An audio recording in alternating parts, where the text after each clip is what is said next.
결론부터 말씀드립니다. 리플은 1달러 위에서 주말을 맞았습니다. 어제 이 시간에는 그 아래였습니다. 비트코인과 이더리움은 방향이 없습니다. 방향을 정할 회의록이 목요일 새벽 나옵니다. 오늘의 코인 브리핑입니다. 8월 16일 일요일 아침입니다. 리플이 되찾은 한 줄과 이더리움이 남긴 빈칸, 오늘의 관전 포인트입니다. 오늘 브리핑 3가지입니다. 되찾은 리플의 한 줄, 사흘 연속 빠진 비트코인, 제로로 끝난 이더리움, 리플입니다. 리플은 하루 전보다 0.6% 오른 1.00달러로 하루 만에 1달러 선을 되찾았습니다. 어제 오전 7시에는 0.99달러까지 밀렸던 자리입니다. 국내 시세도 같은 흐름이고 미결제 약정은 4억 개가 넘는 수준을 지키고 있습니다. 저는 이 회복을 반등이라기보다 제자리 걸음으로 읽습니다. 선물 시장에서 새 종목 가운데 리플만 펀딩비가 마이너스로 하락에 건 쪽이 상승에 건 쪽에 수수료를 내고 있습니다. 비트코인과 이더리움은 둘 다 플러스입니다. 가격은 올라왔는데 포지션은 아직 아래를 보고 있다는 뜻입니다. 다만 마이너스 폭이 워낙 작아 쏠림이라고 부르기는 이릅니다. 위로는 1.03달러, 아래로는 0.99달러가 열흘 내내 리플을 가둔 두 선입니다. 어제 저점은 정확히 아래쪽 선에 닿았다가 올라왔습니다. 두 선 사이 폭은 4%가 채 되지 않습니다. 오늘의 데이터입니다. 달러 원 환율은 1415원 수준에서 이번 주 내내 좁게 움직였고 김치 프리미엄은 사실상 0입니다. 국내와 해외 가격이 같다는 뜻입니다. 국제유가는 배럴당 82달러대로 올랐었습니다. 유가가 오르면 물가 부담이 다시 커지고 그 부담은 결국 금리 쪽으로 돌아옵니다. 이 수치는 비트코인만이 아니라 코인 시장 전체를 합친 기준입니다. 하루 거래대금은 어제보다 46% 줄어든 750억 달러 수준까지 내려앉았습니다. 청산 금액도 68% 급감했습니다. 반면 미결제 약정은 거의 그대로입니다. 거래는 멎었는데 포지션은 풀리지 않았습니다. 비트코인은 위쪽 63,700달러와 아래쪽 62,400달러와 아래쪽 62,400달러 두 층 사이 한가운데에 놓여 있습니다. 어느 쪽이든 먼저 닿는 쪽에서 움직임이 커질 수 있습니다. 다만 이 그림은 앞날을 맞히는 도구가 아니라 지금 쌓인 물량을 보여줄 뿐입니다. 이번 주 최대 이벤트는 목요일 새벽에 공개되는 연준 회의록으로 위원 3명이 인상 의견을 냈던 지난달 회의의 속기록입니다. 금요일에는 잭슨홀 심포지엄이 이어집니다.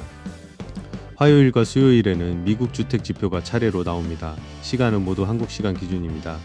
연준은 지난달 29일 회의에서 기준금리를 3.5에서 3.75%로 묶었고 위원 3명이 인상 의견을 냈습니다. 시장은 9월 인상 확률을 30% 남짓으로 봅니다. 연말까지로 넓히면 70% 가까이 오릅니다.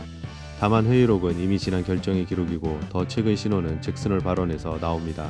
비트코인입니다.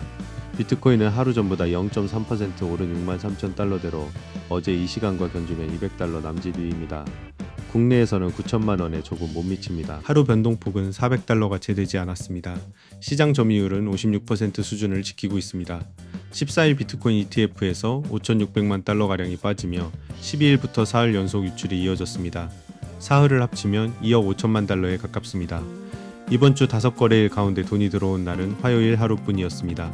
블랙록에서 대부분이 나갔고 비트와이즈 한 곳만 들어왔습니다. 이번 주 5거래일을 모두 합치면 4억 달러에 가까운 돈이 빠져나갔습니다. 이번 주 5거래일을 모두 합치면 4억 달러에 가까운 돈이 빠져나갔습니다. 다만 여기에는 그레이스케일 전환 물량이 섞여 있어 전부를 매도로 읽으면 안 됩니다. 13일에 그레이스케일에서 나간 돈은 같은 운용사의 저수수료 상품으로 거의 그대로 들어갔습니다. 수수료가 10배 차이라 갈아타기가 계속 일어납니다. 같은 표라도 열마다 사정이 다릅니다. 유출이 이어져도 상장 이후 누적은 여전히 500억 달러를 넘습니다. 위로는 63,700달러, 아래로는 62,400달러가 이번 주 비트코인을 가둔 두 선입니다. 14일 저점은 아래쪽 선에 닿았다가 되돌아 올라왔습니다. 이더리움입니다. 이더리움은 하루 전보다 0.2% 오른 1,880달러대로 세 종목 가운데 가장 조용했습니다. 국내에서는 266만 원 선입니다. 하루 변동폭은 10달러 남짓으로 고가와 저가 차이가 리플보다도 작았습니다. 14일 이더리움 ETF는 10개 상품 전부가 0으로 마감했고 합계도 0이었습니다. 블랙록도 피델리티도 그레이스케일도 모두 같은 자리에 멈췄습니다. 거래가 없었던 것이 아니라 사고판 양이 정확히 맞아떨어진 결과입니다. 이런 날은 표에서 좀처럼 나오지 않습니다. 최근 닷새는 마이너스 1,400만, 마이너스 100만, 플러스 700만, 플러스 500만 그리고 0으로 이어졌습니다. 5칸을 세로로 세워보면 방향이라 부를 만한 것이 없습니다. 규모 자체도 지난달 하루 최대 유입과 견주면 100분의 1 수준까지 줄었습니다. 한 매체는 이 제로를 277일 만에 1이라고 전했습니다.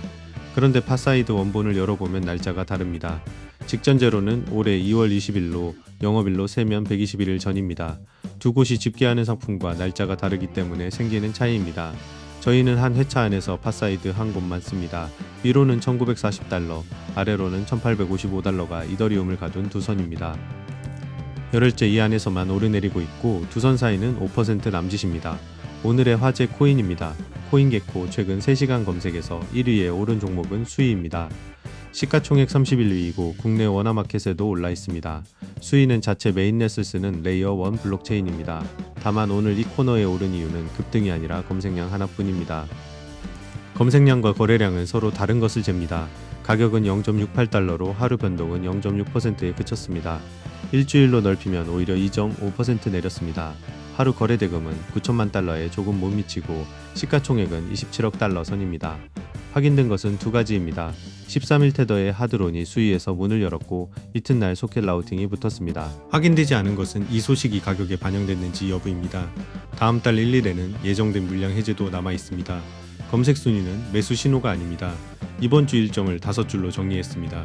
목요일 새벽 회의록과 금요일 잭슨홀이 핵심입니다. 이 화면은 지금 캡처해 두시는 게 낫습니다. 다음 주에 그대로 쓰실 겁니다. 오늘은 하나만 여쭙겠습니다. 내일 이 시간 리플이 1달러 위일지 아래일지 댓글에 적어주시기 바랍니다. 내일 브리핑에서 함께 확인해 보겠습니다. 되찾은 한 줄이 다음 주에도 남아있기를 바라며 좋아요 부탁드립니다. 구독과 알림 설정해 주시고 실시간 뉴스와 대응이 필요하시면 프로필 링크를 확인해 주시기 바랍니다.